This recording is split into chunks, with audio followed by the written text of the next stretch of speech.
Roberto Firmino তার club ক্যারিয়ারে নিয়মিত গোল কন্ট্রিবিউশনে অ্যাক্টিভ না থাকলেও মাঠের ইম্প্যাক্টে ছিলেন কনসিস্টেন্স একটা নাম।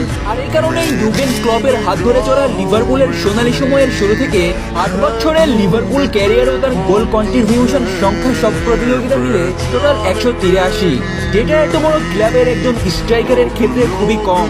ইম্প্যাক্টে তাকে একজন নাম্বার 10 হিসেবে বিবেচনা করা হতো। বর্তমান সময়ে মিথিউস কুনহাও ঠিক এরকমই একজন। ফিরমিনোর তুলনায় ফিজিক্যালি শক্তিশালী এবং ডিফেন্ডিংও খেলে।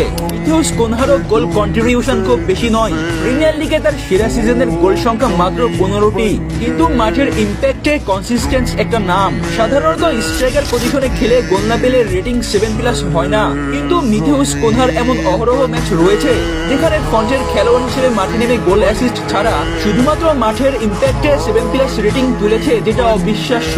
এমন খেলোয়াড় যে একসাথে স্ট্রাইকার এবং অ্যাটাকিং মিডফিল্ডার দুটোরই পারফরমেন্স দিতে পারবে, ফিজিক্যাল ও শক্তিশালী হয়ে স্কিল দ্বারা বল হোল্ড করে স্পেস খুঁজে পাস দিবে, এরকম খেলোয়াড় যে কোনো দলের জন্য আশীর্বাদ বটে।